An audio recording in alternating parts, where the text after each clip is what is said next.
Injustice Deathstroke, one of the most deadly martial artists and one of the most skilled assassins in the history of DC. Yes, we sent him through the ringer when sending him into Batman Arkham Asylum, but today we will be seeing if Deathstroke, or Injustice Deathstroke, could survive Arkham Origins, the pseudo-technical first Batman game in terms of chronological order.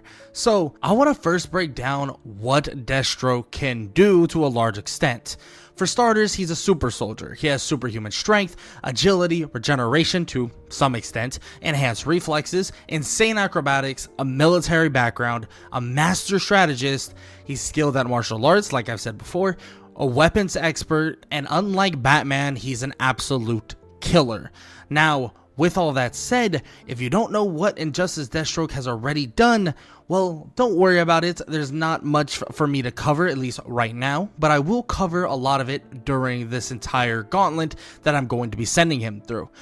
For starters, just right off the rip, Injustice Deathstroke will not have the kryptonite or the super pill. But I want to make this very clear, the super pill, all it really does is give you massive durability and massive strength, or a massive strength boost and a massive durability boost. Excuse me if I slurred my words a little bit there. Now, that's the main things it does, and I only want to bring this up relatively quickly just because it's something that is going to be brought up probably and quite a lot throughout the story, and I know a lot of you will say that if he had the kryptonite pill he would easily wipe the floor with every single boss, but in my opinion I don't think it's fair to give it to him, and maybe to a large extent he might not even need it in Arkham Origins. Now, right before we can get into the first boss, other known as Killer Croc, I want to talk about that, or quickly talk about that he utilizes a sword, a submachine gun, an assault rifle with explosive attachment, and also he does have some high quality or high caliber pistols. These are weapons that Batman truly will never ever use, or at least Arkham Batman would never use. I mean, outside of the whole Suicide Squad pistol thing, but that's beyond the point. And he would really never use these items, but Deathstroke also lacks the gadgets that maybe Batman would have himself. But with all that said, I'm sure a lot of you want me to stop rambling on, so let's get right into the first fight, and that would be the Killer Croc fight right on top of the rooftop. Now, the Killer Croc fight is a pretty simple one in my opinion. We've seen Deathstroke take down some insane combatants, and yes, we don't have him utilizing the super pill, but still, in terms of raw strength and also durability himself, he's able to take on people like Shazam, Wonder Woman, and actually defeat the Flash, and that is a crazy feat in itself because of the fact that the Flash has insane amounts of speed, and the kryptonite pill does not give you any speed bonuses or reflex bonuses. It basically only gives you durability and also raw strength, and Deathstroke was still able to defeat the Flash, so that's an insane feat that Killer Croc would not be able to touch in a mile. But let's get into how he would beat them, or beat him to a large extent. Now, every time Killer Croc would interact with any explosive like canister, or the fire canisters that are on that roof, Deathstroke could easily make that explosion way worse for Killer Croc, being able to add an explosive attachment shot to those canisters himself, injuring Croc probably massively just from doing that. And we're not even talking about the raw hand-to-hand combat that this Deathstroke is capable of, because he's able to more or less do what Batman was able to do in terms of getting Killer Croc on his back and wailing on him, punching him in the face over and over and over again, giving him that good old classic Arkham beatdown. Now, going off to the very next fight, which is in that beautiful arena with everyone cheering on, that would be Electrocutioner. Now, this would be one of the mini bosses that I'll talk about. I'm not going to talk about all the mini bosses, but I thought this was a funny one because in the arena fight, everyone's hyping up Electrocutioner, talking about how they're going to take out this so-called Deathstroke, this wannabe, and he should have never stepped foot in this ring. But quickly he realizes that he does not stand a chance when Deathstroke straight up impales him with a sword, killing him practically instantly. In the original Arkham Batman or Arkham Origins, Batman basically one-shots this guy. So it's not like a big deal. And he one-shots him, yes, toward the end of the boss fight. I understand there's a boss fight, but the cutscene itself is straight up a one-shot. And let's be honest, Electrocutioner, in terms of a actual matchup, is really not even close. And if Batman was able to absolutely obliterate him here, there's no chance that Injustice Deathstroke doesn't absolutely put the hands on him. But let's get to a more interesting fight, because when the crowd would disappear and Deathstroke would show up once again, actually, he would also see himself. Yes, himself. We'll have a mirror versus mirror Deathstroke, experience versus youth, but I think we can all agree that the experience would most likely win out in the end. And the experience would probably win very easily when you have to put it into perspective that Injustice Deathstroke is not only extremely strong, but he's fighting a younger self, or a younger version of himself, that he already knows how to basically fight against. This younger version of Deathstroke has not, and will never, but has not gone through the trials and tribulations that the Injustice Deathstroke actually was able to go through, and how he evolved his hand-to-hand combat skills more and more and more, easily being able to defeat a Wonder Woman. So at the end of the day, this Deathstroke wouldn't even stand a chance against his older self. And some of you may say, oh, well, you know, youth may help him out. He might be, not as tired and stuff like that. But don't forget, this guy is a super soldier. Even though he's older and, later in life. I mean, in the ending that we see with Deathstroke, it's basically said that he still goes on to be a hired gun and an assassin. And he continues doing this even in his older age. So I don't think more or less age would be a big impact outside of the experience. Like I said before, I think the experience makes a giant difference against Arkham Deathstroke, at least in this regard, and Injustice Deathstroke would 100% take the cake in this fight.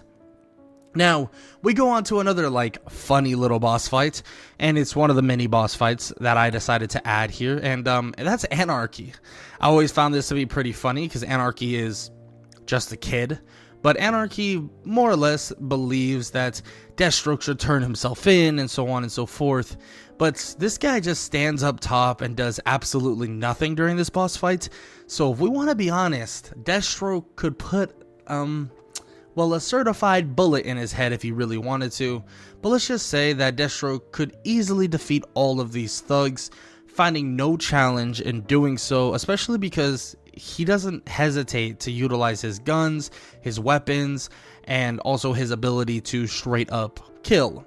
I mean, that's a big factor in this Arkham game and all the Arkham games, is that if we're utilizing Injustice Deathstroke is not afraid to kill, not one bit. He would not hesitate. He would not take a second look. He will kill. And especially this Deathstroke. You may be saying, well, Arkham Deathstroke is the same way, or would be the same way, but that's not true, or that's not true in terms of the comparison. If you try to even compare Injustice and Arkham Deathstroke, Injustice Deathstroke would go for the kill way more, 10 times out of 10, because of the universe he truly is in. I mean, he is in a universe of super powered beings that could genuinely kill you in one shot if you're not careful. People like Wonder Woman, Superman, Shazam, The Flash, Green Lanterns, Yellow Lanterns, and so on. He understands the stakes. He understands how brutal it could be if you don't go for the kill shots. And speaking of kill shots, frankly, this is the one that I had the hardest time actually breaking down, or at least deducing for myself. Copperhead's a pretty interesting fight here. Copperhead is, or seems to be, basic, and the main part of the fight is dealing with Copperhead's poison, but as we know, Deathstroke is a super soldier, and even Arkham Deathstroke has massive resistances to poisons and other things as such. But here's the thing. There's no guarantee, I can't give you a guarantee that this Injustice Deathstroke would be immune to Copperhead's poison, so we are dealing with him trying to discover or find the antidote that is needed, and Deathstroke would be far less effective in this regard. He might theoretically be far less affected as well by the poison, but at the same time, he doesn't have the investigative utility that Batman has to find a ton of clues. That's why there's actually two massive caveats in the fight against Copperhead. The two massive caveats are, one, if he actually gets scratched. Now, you may be wondering, why would that even be a caveat? Well, because let's be honest, Injustice Deathstroke, but honestly, you probably could say the same for Arkham Deathstroke, but Injustice Deathstroke is no hesitation to the kill. He's no hesitation, and his enhanced reflexes may give him a chance to actually not get scratched by Copperhead, and on top of that, he has really strong armor as well, so there's a good chance that, well, he's able to avoid the scratch entirely and able to incapacitate Copperhead, someone who actually gave Bruce a little bit of trouble because of the poison. But here's also another thing, right? We are talking about a poison that is pretty effective against Batman.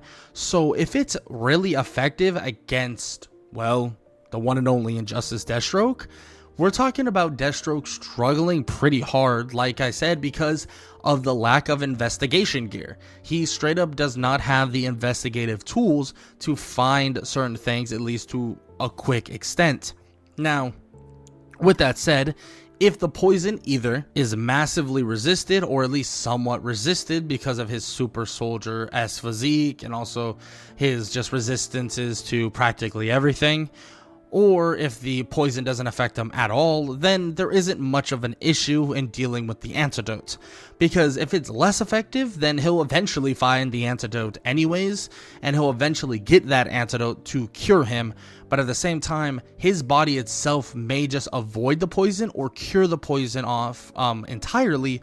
So all he would have to deal with is Copperhead herself, and yes, she is a comparable fighter as we see against Batman, but she wouldn't be able to take down Deathstroke, especially with his extremely good armor and his resistances to scratching, clawing, and so on. And like I've said, and I will continue to say, his kill mentality and him going for the kill shot over and over again would be the death of Copperhead, because yeah, you get that close to Deathstroke, there is no way you're coming out with at least, or no way you're going to come out with all of your fingers, your hands, your legs, whatever. You cannot crawl all over Injustice Deathstroke and not get cut up to some extent. Now, to the next fight, it is somewhat a mini boss. It's not necessarily one of the main bosses, but I thought it was cool to add in here, and that would be against Deadshot. It's cool in terms of, or this fight is very cool in my opinion, just because it's very similar in skill. And when I mean that they're similar in skill, I mean mostly similar in skill sets, because Deadshot and Deathstroke kind of have their own games, but they're both trained assassins. It's just that Deadshot himself has massive range advantage, you could say. He's probably more known to be utilizing guns, and Deathstroke is more known for his hand-to-hand combats, but Deathstroke is not a slouch by any means in terms of actually utilizing his weaponry. But what sucks for Deadshot, and this might be something I'm going to bring up quite a bit as well, is Deadshot doesn't have a massive advantage. And what I mean by that is, in this fight, Deadshot doesn't actually have a massive range advantage during this fight. So he's not starting like a mile away taking shots at Deathstroke, or not shooting him from a certain distance, and he has to more or less be like in the shadows and be safe, which something Deathstroke could definitely do overall, but still, he doesn't have this massive range advantage. So when Deathstroke closes the distance, which he will 100% be able to close the distance, I mean, it won't be through stealth. It will most likely be through weaponry and extremely durable armor that can take punches from powerful beings like Shazam, beings like Wonder Woman and the Flash, Black Adam, and people like that, people of that caliber. So this armor was able to tank blows from them, so I could definitely see it taking blows from some bullets from Deadshot. Don't get me wrong, Deadshot is no slouch, but this Deathstroke is not playing any games, and he'd be able to close the distance with his own weaponry, being that of explosive attachments, pistols, sniper, and so on. I mean, we're talking about a gun-on-gun fight. Deathstroke has the guns as well, so he'd have a massive advantage, especially because Deadshot doesn't have a massive range advantage to start the beginning of the fight. Now, this is another one of the big brutes that we're going to be going into. We're on top of Royal Hotel, and this is where Deathstroke will take on the one and only Bane. And even with the kryptonite, or without the kryptonite pill, I truly believe that Bane isn't really a threat overall. I know it sounds wild, and I know maybe even some of you are like, that is insane that you even say that. But yes, without the kryptonite pill, I don't think Bane is even that much of a challenge. The main reason is because of all the utility that Deathstroke truly has, and his willingness to, well, kill. Ironically enough, this fight right here could possibly eliminate multiple endgame fights in the future. For starters, when Bane leaves on a helicopter, Deathstroke has a literal explosive weapon to take down that helicopter. If he so chooses to do so, that helicopter will blow up and come crashing down into a building. It is no joke, the arsenal that this Deathstroke has, and if he does that, let's just say there is no Bane, and it's a big bye-bye to them. Plus, this is where Batman actually saves the Joker for the first time, and there's no way Deathstroke is doing that, like, at all. Deathstroke is just not going to save the Joker from falling off the building, so there is a high likelihood that we get a dead Joker and a dead Bane, which is kind of a wild statement to say, but for the sake of the game, we will still go on and talk about those boss fights as well. I don't want to just null and void them. I don't want to just get rid of them off the rip. I want to just say I will be talking about the later boss fights that he has with them. But still, keep in mind that Deathstroke, I mean, all likelihood would just kill both of them. One by explosive, one by letting the other go complete and utter splat. Alright, with that said, let's get into the very next fight, and that would be against Firefly. And Firefly is actually, and ironically enough, a pretty hard fight, in my opinion at least. Firefly is a major fight for him, because yes, he does have gadgets like, or ranged gadgets, unlike Batman, where he kind of tries to tether Firefly and pull him down. But Deathstroke actually has some actual weaponry that he could shoot Firefly down from the sky. Now you may be wondering, okay, why is this a hard fight though? Now this all deals with the way Firefly actually fights Deathstroke, because in the beginning of the fight with Batman, he kind of just stands still taunting Batman. So if he stands still and decides, I'm going to taunt Injustice Deathstroke, he is going to catch a grenade attachment launcher shot and blow up and smash into the bridge. Now, if he decides not to taunt and actually fly around, this does make things a little bit harder for Deathstroke to actually hit him. But as we know, Deathstroke is elite at military grade usage of weapons. His weapons itself are the highest military grade weaponry you could possibly think of, and he could easily put a hole through his equipment and so on. So I do believe that to a large extent, Deathstroke has the ability to snipe Firefly out of the sky if need be. But keep in mind that Firefly does have some insane firepower and has a willingness to literally just explode everything. Like, the guy's a psychopath, so there's a good chance that he would have to deal with some burns and some explosions to his body, but we know he's pretty durable, the armor's pretty durable, and he'd probably be able to take some of the firepower against Firefly. But I want to make this clear. him taking on Bane and Killer Croc and stuff like that might even be an easier fight, just because you get a little bit more techy with some of these people like Firefly, who can burn, scorch, and basically engulf large areas in fire, flames, explosions, and stuff like that. But I will say he does have some advantages here with actually having the utility and not having the weaponry to shoot him out of the sky. So that does help him massively. But I'm not going to lie, this is probably the hardest fight in all of Arkham Origins. I know that sounds wild, but another fight that probably be able to like stack up is most likely the Mr. Freeze fight in the DLC. But I don't really want to talk about the Mr. Freeze fight because it's kind of an awkward scenario, and the reason he'd be there doesn't really make that much sense, and it's kind of would be a large repeat of a lot of these ranged battles that he'd be capable of, and his crazy acrobatics would come into play. So he'd be able to defeat the Mr. Freeze fight. I know I'm kind of talking about it, but I won't go too much more into depth with that because I want to wrap up this entire story, and that would be with Blackgate. Blackgate is an interesting one because this is a matchup against Bane once again, and then eventually a more juiced up version of Bane. And I think we can all say that the Bane fight is a straightforward one for Deathstroke.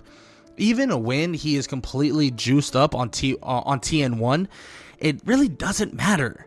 It really doesn't matter that he's juiced up as long as he properly attacks Bane the way he knows how to properly attack him, utilize his weaponry, utilize his distance, and at the same time, you know, exploit the mobility issues and exploit the weaknesses. And of course, when he becomes TN1 Bane, basically a more juiced up version of Bane, yes, there are issues that he'll run into in terms of raw strength. I mean, that Bane is very powerful, but at the same time, if you want to get real nitty gritty, he could just put a bullet in his head. I'm not going to lie to you. He could just straight up kill him. But he could also use his ranged attacks, his sniper, his pistols, his submachine guns to pop holes in the tubes that are on Bane, and also use his explosive weapons to chunk the big man over and over and over again. And he'd be able to whittle him down if he needed to, but not gonna lie, in terms of raw strength, this Injustice Deathstroke is no slouch, even though he basically isn't on the kryptonite pill, but he still is far from a slouch. Now, with that said, the very, very last fight, the one to sum it all up, the fight against the Joker. The Joker would be completely beat senseless and probably dead. Now, I said it before, there's a good chance that the Joker is already dead in the first place, but if you put him into a room with the Joker, he's going to beat him senseless and walk out of there victorious against Arkham Origins. Yeah, Injustice Deathstroke is truly that dude. And when you give him the skill set like Batman and you give him the ability to kill, I mean, it's a scary, scary thing. And to wrap things up, I just want to talk about this is I think it's always fun to talk about these certain characters that can survive a different game or a universe. But I'm going to be honest, for Arkham Origins, Injustice Deathstroke would make all the enemies look considerably jokey. And I'm just going to be transparent about it. Especially since he is never really put in a bad situation. He's never put in a situation that from the very start he's at a clear and utter disadvantage. But there are some other Arkham games like Arkham City and Arkham Knight that come to mind that, well, the one and only Injustice Deathstroke might be dealing with some massive disadvantages. So maybe Batman Arkham City and Batman Arkham Knight will stand a better chance against Injustice Deathstroke. But of course, it's all up to you if you want to see me do those videos. If you want to see me do, could Injustice Deathstroke survive Arkham City? And could Injustice Deathstroke survive Batman Arkham Knight? Let me know in the comment section below. As always, if you enjoyed the video, leave a like, leave a sub, leave a comment down below. All that good stuff. And if you enjoyed this video, YouTube believes and thinks that you will enjoy this one. So why not check it out and see if you actually like it.